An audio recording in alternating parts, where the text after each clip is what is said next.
What a day, folks. Darian Mensah and Duke. The saga continues. It looks now as though Duke University is suing Darian Mensah.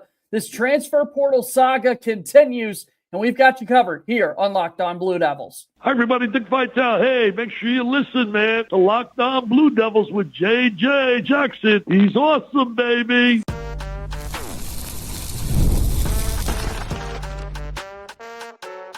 You are Locked On Blue Devils, your daily podcast on the Duke Blue Devils. Part of the Locked On Podcast Network, your team every day. Hello, everybody. Welcome into another episode of the Locked On Blue Devils podcast. My name is JJ Jackson. So great to be here with you today on this Tuesday, January 20th, 2026. Locked On Blue Devils, your one-stop shop where we discuss everything going on inside the life of Duke athletics. Here on today's show this afternoon, we're joined by Michael McCann from Sportico, the legal expert that we need to talk about the latest news surrounding Darian Mensah and Duke University. As always, get all of your Duke content with us here on Locked On Blue Devils. Subscribe to us for free wherever you get your podcasts, and also make sure you watch us each and every day on YouTube. So without further ado, bringing him on the program, Michael McCann joins us now, a professor of law at the University of New Hampshire, and you can read his written work at Sportico. What a story, what a day, what a moment we found ourselves in sports, Michael. Thank you for taking the time to be with me on the show. You got it, JJ. Yeah, this is a potentially game-changing lawsuit, not obviously for Duke and Mensah, but more broadly for college sports, because it's about this new world we're in where colleges can directly pay athletes for NIL. And will this be the start of instances where Mensah is a college student at the end of the day? I mean, we think of him as a quarterback, but he is a college student, and typically students can transfer to schools that admit them. So this is an interesting case where he signed a contract.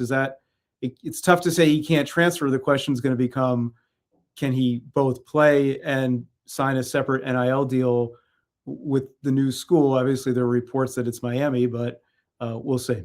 Yeah, there's been so many football storylines to follow with this, but the bigger picture here is, I mean, it's the money and the business that's involved here. You go a couple of weeks ago when Mensah makes the decision that he's coming back to Duke. He self-produces this hype tape video that he's going to be playing quarterback for the Blue Devils next season. And then you see what Miami goes through, kind of looking for their next quarterback, and they're kind of rumored to be the next landing spot. And at the last minute, the last possible day to put your name into the transfer portal, Mensah decides to make that decision. Looking at this now, though, Duke making the decision to sue Darian Mensah, I think a lot of people were pushing for this from the fan perspective, obviously. And it seems like this is the right play for Duke to, change what could possibly be the future of sports, like you're saying. Yeah, I mean, Duke has the contract, right? So they believe that, he signed the contract and it ends at the end of this year, 2026. So they believe they have a legal right. One more season, yeah. And, in a normal world, in pro sports, they would easily win. It's this twist of college sports where NIL appears to be functioning more like employment, right? That it's a retention. It's a device for retention, that if you sign a multi-year contract with an employer, you can't leave them. But neither Duke nor any other college wants to describe the players as employees. So they have this sort of fiction, right? It's this fiction that NIL kind of links an athlete to a school. And it will be interesting to see how it plays out, because his ability to transfer can't be stopped. He can transfer he's a student. So the question is going to become, if he transfers, can he be paid or will he owe Duke money? I mean, most likely this probably gets resolved in a settlement, but Duke is doing something that clearly other schools are happy to see, because they want to see this case brought. What does it take for him to reach that employment? I get what you're saying, and that's obviously what a lot of people want to talk about. Is it another kind of federal ruling that takes place? This is where, I'm naive in the matter, coming to you as the legal expert here, but how do we fix this in college sports to where they are viewed as employees? Is that right? Is that the right answer? Well, colleges don't like that answer, because they don't want more employees, because that would mean that they're owed potentially health care, they're owed if there are any retirement benefits, and many universities have that for employees. So the challenge for schools is that they worry about the cost implications. And then moreover, there's the NCAA, which has sort of this fidelity to amateurism that the athletes are students who play a sport. They've pivoted a bit from that with the House settlement to have direct payments, but the reality is that to recognize them as employees would require several ways, none of which have happened yet. But one would be successful litigation. There's Johnson versus NCAA, which is a case in Pennsylvania, arguing that the athletes are employees under the FLSA. That's a federal law that guarantees minimum wage. So there, the athletes would be student workers, so that just like work study students, they would be paid along those lines. Other matters, there was Dartmouth, more my neck of the woods, Dartmouth College. The men's basketball players formed a union and were progressing to be recognized as employees under the NLRA, which is a separate federal law that provides the potential for unionizing. So we could see it happen at a state university, which is not governed by the NLRA. It would be governed by state law. But what I think this case is going to lead to will be lawyers who are pushing for employment recognition to say, hey, what's going on with Duke and Mensah and Miami? They're really just talking about him going to play football at one school or another. This is not about being a student. This is about playing football. And we can sort of say it's about being a student, but fundamentally it's about football. Yeah, and the sooner we accept that, I think the better off we'll be. And that's obviously, yeah, go ahead. And this case doesn't have to happen in that world, right? Because if he's an employee and he signs a multi-year employment contract to play at Duke, he doesn't leave. He can't leave. So it's this world where NIL is functioning as an employment device that it leads to uncertainty. Clearly, a lot of people that watch this will be in the pro Duke camp and that sort of thing. And that's where I think, they went through such a long process last year, even putting together a contract like this, and had so many of their own kind of legal experts putting in thought as to what it would look like and that sort of thing to hopefully not end up here. And yet here we are. Yeah, and they include an arbitration provision. So the parties were thinking, if there is a dispute, let's have this go to arbitration so that it's not conducted in public. Instead, I think Duke sensed that he was going to leave. He enters the portal. They want an injunction to block him from doing that. Now, from what I understand, I know this may not be broadcast immediately, so we'll see what the facts are when this is broadcast. My understanding is the judges ruled he can enter the portal, but that doesn't mean he can necessarily play football in another school or, more importantly, sign an NIL deal. That's going to be the sticking point, right? If he goes to Miami, can he sign for more money in Miami? Duke is saying, no, you can't because you've agreed to this Duke contract. In a normal world, this gets resolved through a financial agreement that he would pay damages to Duke. And maybe that's ultimately what happens. I'm certainly going to be following along to see kind of what the next moves are for both of these parties, Darian Mensah and Duke. And unfortunately, we're in this position because, again, from the football side of things, this is a quarterback who brought you your first ACC championship since the 80s. He's setting school records at the position. You're hoping one day he'll be representing Duke in the NFL, and Miami comes calling. And in a world where you can kind of just look for better opportunities, one came along for Mensah, and, he should be pursuing the larger payout and that sort of thing. It's just like you said, the legality of Duke wanting to push his contract. Yeah, and some say, well, can't they agree to not poach or something like that? I mean, yeah, and that will lead to an antitrust lawsuit because then it will be competing schools joining hands to restrain the labor market. And this is where if they were employees and they could unionize, all of these antitrust issues go away, just like in the NFL. Right? There's free agency. There's rules about free agency. There's franchise tags, things like that. It's all allowable because there's a union that collectively bargains.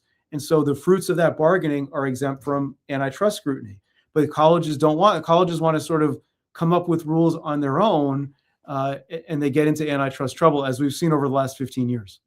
All right, I want to get to that, and I want to talk a little bit more about where Mensah might go from here, what's next for Duke, and a couple of more thoughts that I've got for you, Michael. We'll continue our conversation here in just a moment on this episode of Locked On Blue Devils. Locked On Blue Devils here for you today is brought to you by our friends over at Game Time. There is nothing like college sports season, tailgates, packed stadiums, being right there in the middle of it all. The energy, the bands, the moment you remember forever, but actually getting tickets, that part used to be frustrating with long waiting queues for getting your login, prices jumping at checkout. That's why Game Time gives the advantage back to fans. The easiest way to unlock amazing college football tickets and experiences in just a few taps. I opened the Game Time app to look at the upcoming college football games and was surprised at how fast I was able to find great seats. I love being able to see the view from my seat before buying, and I knew exactly what I was getting. Take the guesswork out of buying college football tickets with Game Time. Download the Game Time app, create an account, and use code LOCKEDONCollege for $20 off your first purchase. Terms apply. Again, that's code LOCKEDONCollege, LOCKEDONCOLLEGE for $20 off. Download the Game Time app today. Last minute tickets, lowest price guaranteed. Thanks for being with us today on this Tuesday. Locked On Blue Devils with Michael McCann from Sportico. I got to get more into this Darian Mensah situation and how we fix this kind of moving forward. And I love your expertise there. Talking about kind of players wanting to unionize, I mentioned the question with employees. Is that what this simply comes down to? Because I hear collective bargaining agreements talked about often in professional sports, and that kind of being somewhere that would need to be resolved at some point. Employees first, and then we get the unionization and CBAs. That kind of the flow chart, how this would work? That's right, JJ. So labor law in the United States requires employment recognition. You need to be an employee, essentially, among other things, to unionize. And this story, not necessarily the Mensah lawsuit, but more broadly, college athletes and NIL and revenue share. Ultimately, I think it ends in employment because it's hard to see another way out. The NCAA has lobbied for Congress to pass the SCORE Act and other legislation that would try to mitigate some of these issues, at least the antitrust piece of it. But politically, they haven't advanced. Many members of Congress like to do these, get involved with college sports. I think it gives them favorable media coverage, to be honest, but they haven't passed anything.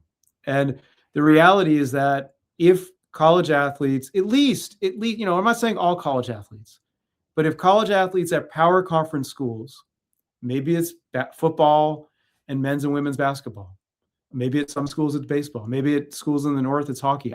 Who knows? But if they got together and formed some sort of bargaining unit, they could bargain rules like on issues involving Mensah, that if you sign a multi-year deal, you're bound to the school, assuming you pass classes and you meet academic requirements. So I think ultimately that's where this ends up. Not in the near future, not this year or next year, but in the years ahead.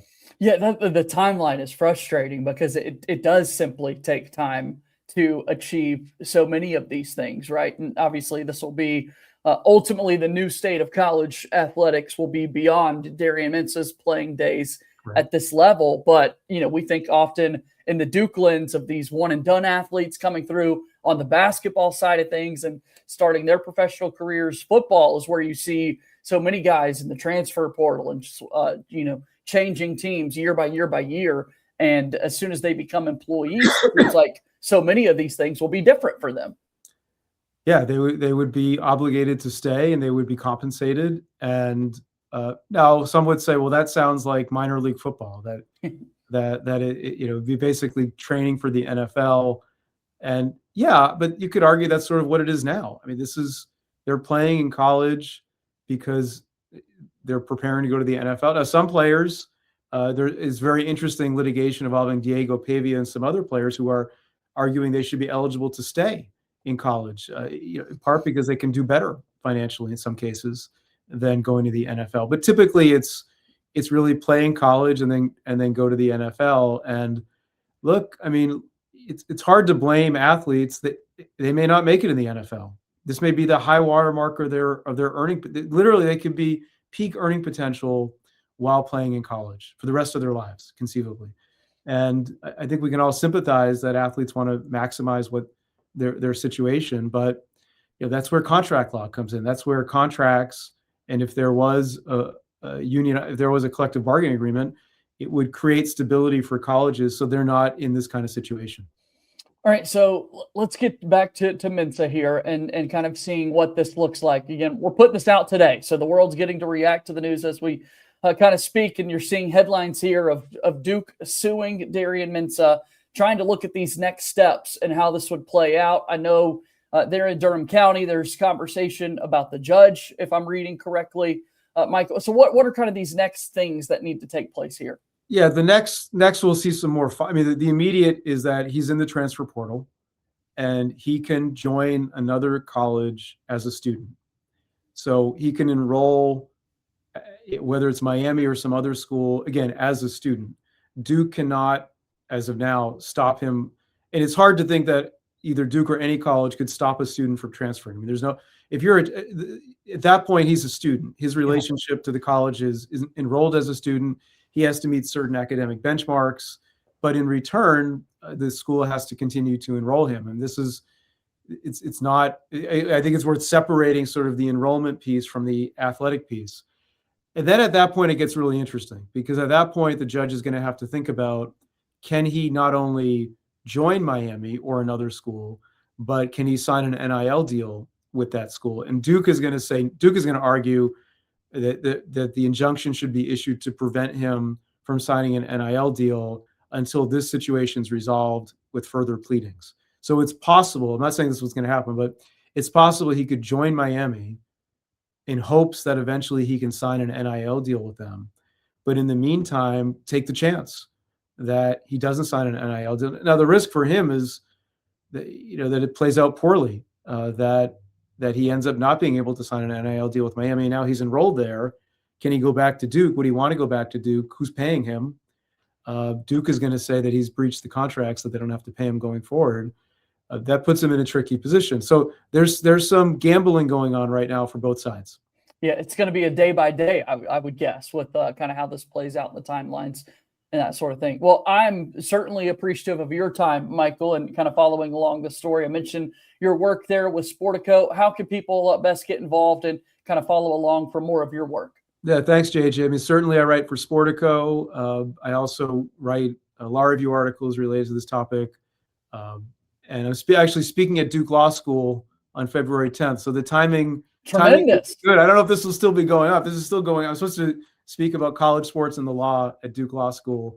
So it will be a timely visit. But I'm also on X and LinkedIn, and you can find me.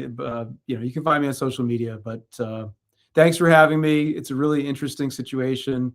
These things can get resolved quickly through a settlement. You never know, right? He could end up, I'm not saying this is going to happen, but he could decide, I'm just going to stay at Duke, right? I mean, they could reach some resolution and decide not to go to court. Who knows? We will see day by day, and we'll see what Darian Mensah decides to do. Michael, thanks again for doing this. You got it. Thank you. Thanks, JJ. Have a good one. Michael McCann joining us here on today's episode of Locked On Blue Devils. That's going to bring us to a close here today. Thank you guys for your support. Be sure to follow and subscribe wherever it is that you get your episodes.